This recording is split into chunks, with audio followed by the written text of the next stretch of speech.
नमस्कार, आप देख रहे हैं न्यूज 18 का डिजिटल प्लेटफॉर्म। मैं हूं आपके साथ सृष्टि शेखर। केंद्र सरकार के कर्मचारियों और पेंशनर्स के लिए इस समय दो बड़ी खबरें चर्चा का विषय बनी हुई है।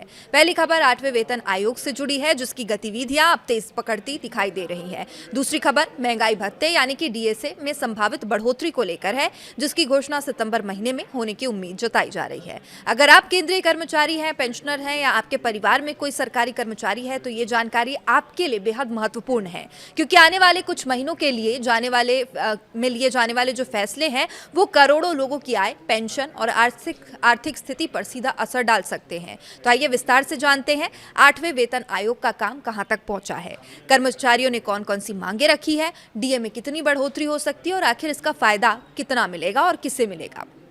सबसे पहले बात करते हैं 8वें वेतन आयोग की। आयोग के गठन को लगभग 8 महीने पूरे हो चुके हैं। सरकार ने इस आयोग को केंद्रीय कर्मचारियों और पेंशनर्स के वेतन भत्तों और पेंशन व्यवस्था की समीक्षा करने की जिम्मेदारी सौंपी है। आयोग का अपनी अंतिम सिफारिशें सरकार को सौंपने के लिए 10 महीने का समय और मिला हुआ है। हालांकि आयोग ने अभी तक अपनी अंतिम रिपोर्ट तैयार नहीं की है, लेकिन इसके लिए जरूरी प्रक्रियाएं भी जारी है लगातार। और आयोग देश भर के कर्मचारियों, पेंशनर्स और विभिन्न संगठनों से सुझाव और मांगे जुटा रहा था। इसके लिए 15 जून 2026 को अंतिम तारीख निर्धारित की गई थी, जो अब समाप्त हो चुकी है। इसका मतलब है कि अब आयोग के पास विभिन्न कर्मचारी संगठनों, यूनियंस और हितधारकों द्वारा भेजे गए सुझावों का बड़ा डेटाबेस मौजूद है, जिसके आधार पर आगे की सिफारिशें तैयार की जाएंगी। अब सवाल यह है कि कर्मचारियों ने आयोग के सामने कौन कौन सी अपनी प्रमुख मांगे रखी है। तो सबसे बड़ी मांग है न्यूनतम बेसिक सैलरी बढ़ाने की मांग। कर्मचारियों का कहना है कि पिछले कुछ सालों में महंगाई लगातार बढ़ी है, जीवन यापन की लागत भी काफी बढ़ चुकी है, इजाफा हुआ है। ऐसे में मौजूदा वेतन संरचना को संशोधित करने की जरूरत है। इसके अलावा फिटमेंट फैक्टर को लेकर भी बड़ी चर्चा चल रही है। कर्मचारी संगठनों का मानना है कि यदि फिटमेंट फैक्टर को बेहतर बनाया जाता है तो कर्मचारियों की बेसिक सैलरी में उल्लेखनीय वृद्धि हो सकती है, और यही वजह है फिटमेंट फैक्टर इस बार की सबसे महत्वपूर्ण मांगों में शामिल है। पेंशनर्स ने भी आयोग के सामने अपनी चिंताएं रखी है। उनकी मांग है कि पेंशन व्यवस्था को और मजबूत बनाया जाए, ताकि सेवानिवृत्ति के बाद आर्थिक सुरक्षा सुनिश्चित की जा सके। और एक और बड़ा मुद्दा पुरानी पेंशन योजना यानी कि ओपीएस का है। देश भर के कई कर्मचारी संगठन लगातार पुरानी पेंशन योजना को बहाल करने की मांग कर रहे हैं। कहीं कुछ संगठनों ने राष्ट्रीय पेंशन प्रणाली यानी कि एनपीएस और यूनिफाइड पेंशन स्कीम यानी यूपीएस की समीक्षा करने की मांग भी आयोग के सामने रखी है। इसके अलावा मकान किराया भत्ता यानी एचआरए, जोखिम भत्ता, बोनस, चिकित्सा सुविधाएं और अवकाश संबंधी लाभों को बेहतर बनाने की मांग भी जोर शोर से इस बार उठाई गई है। अब बात करते हैं महंगाई भत्ते की यानी डीए की। केंद्र सरकार साल में 2 बार महंगाई भत्ते और महंगाई राहत में संशोधन करती है। पहली बढ़ोतरी जनवरी से लागू होती है, जबकि दूसरी जुलाई से लागू मानी जाती है। अब जनवरी 2026 में सरकार ने महंगाई भत्ते में 2% की बढ़ोतरी की थी। इसके बाद कर्मचारियों का डीए बढ़कर 60% पहुंच गया था। अब ये बढ़ोतरी लाखों कर्मचारियों और पेंशनर्स के लिए राहत लेकर आई थी। अब कर्मचारियों को जुलाई 2026 से लागू होने वाली अगली बढ़ोतरी का इंतजार है। हालांकि जुलाई से लागू होने वाली डीए का औपचारिक ऐलान आमतौर पर सितंबर या अक्टूबर में किया जाता है। इसका कारण यह है कि सरकार महंगाई भत्ते की गणना के लिए अखिल भारतीय उपभोक्ता मूल्य सूचकांक यानी कि AICPI-IW के आंकड़ों का उपयोग करती है। डीए तय करने के से पहले सरकार को कुछ महीनों में महंगाई आंकड़ों का विश्लेषण करना पड़ता है। अप्रैल 2026 तक के आंकड़े सामने आ चुके हैं और अब मई और जून के आंकड़ों का इंतजार किया जा रहा है। इन आंकड़ों के आने के बाद सरकार अंतिम गणना करेगी और उसी के आधार पर डीए बढ़ोतरी की घोषणा की जाएगी। अब विशेषज्ञों का मानना है कि यदि महंगाई का स्तर मौजूदा रुझान के अनुरूप रहता है तो कर्मचारियों को एक और बढ़ोतरी का लाभ मिल सकता है। हालांकि अंतिम फैसला सरकार द्वारा आधिकारिक घोषणा के बाद ही स्पष्ट होगा।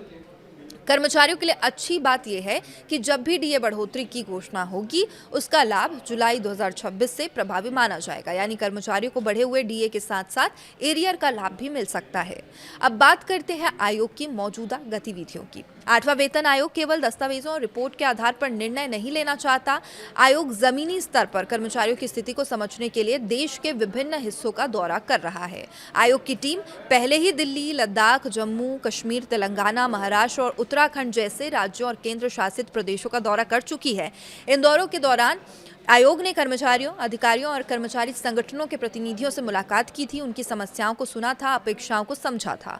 अब आयोग का अगला दौरा उत्तर प्रदेश की राजधानी लखनऊ में 22 और 23 जून को प्रस्तावित है। इसके बाद 6 और 7 जुलाई को उड़ीसा की राजधानी भुवनेश्वर और इसके बाद 9 और 10 जुलाई को पश्चिम बंगाल की राजधानी कोलकाता में बैठकों का आयोजन किया जाएगा।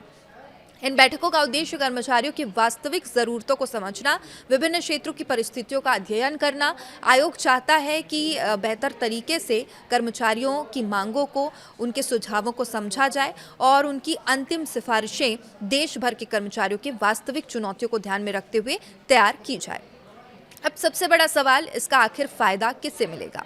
8वां वेतन आयोग लगभग 55 लाख केंद्रीय कर्मचारियों और करीब 69 लाख पेंशनर्स के वेतन, पेंशन और भत्तों की समीक्षा कर रहा है। यानी सीधे तौर पर 1 करोड़ 24 लाख से अधिक लोग इसके दायरे में आते हैं। यदि इनके परिवारों को भी शामिल कर लिया जाए तो इसका असर करोड़ों लोगों के जीवन पर पड़ सकता है। वेतन में वृद्धि होने से कर्मचारियों की क्रय शक्ति बढ़ती है, जिससे बाजार में मांग बढ़ सकती है, अर्थव्यवस्था और भी मजबूत हो सकती है। पेंशनर्स के लिए भी ये आयोग बेहद अहम साबित हो सकता है। पेंशन में सुधार और महंगाई राहत में वृद्धि से उनकी आर्थिक स्थिति बेहतर हो सकती है। बढ़ती महंगाई के प्रभाव को कम करने में मदद मिल सकती है। फिलहाल सभी की नजरें 2 बड़े घटनाक्रमों पर टिकी है। पहला, सितंबर 2026 में संभावित डीए बढ़ोतरी और दूसरा 8वें वेतन आयोग की आगामी सिफारिशें। आने वाले महीनों में आयोग विभिन्न राज्यों का दौरे से जो प्राप्त सुझाव हैं, आर्थिक परिस्थितियों का विस्तृत अध्ययन करेगा और इसके बाद एक अंतिम रिपोर्ट तैयार कर केंद्र सरकार को सौंपा जाएगा और उसके आधार पर उस पर बढ़ोतरी की जाएगी। अब यह देखना दिलचस्प होगा कि आयोग कर्मचारियों और पेंशनर्स की मांगों को किस हद तक अपनी सिफारिशों में शामिल करता है, सरकार उन सिफारिशों को किस रूप में लागू करती है। लेकिन फिलहाल इतना तय है कि केंद्रीय कर्मचारियों और पेंशनर्स के लिए आने वाले महीने बेहद महत्वपूर्ण रहने वाले हैं। डीए बढ़ोतरी की उम्मीद और 8वें वेतन आयोग की गतिविधियां दोनों ही लाखों परिवारों की आर्थिक योजनाओं को प्रभावित कर सकती है। इस विषय पर आपकी क्या राय है? आपको क्या लगता है 8वें वेतन आयोग में कर्मचारियों की प्रमुख मांगे पूरी होंगी और जितनी बढ़ोतरी होगी क्या वो काफ़ी होगी? जुलाई 2026 के लिए डीए में कितनी बढ़ोतरी होनी चाहिए, हो सकती है? अपनी राय कमेंट करके ज़रूर बताइएगा। वीडियो पसंद आए तो इसे लाइक करें, शेयर करें और ऐसी ही महत्वपूर्ण सरकारी कर्मचारी अपडेट्स के लिए चैनल को सब्सक्राइब करना ना भूलें। नमस्कार।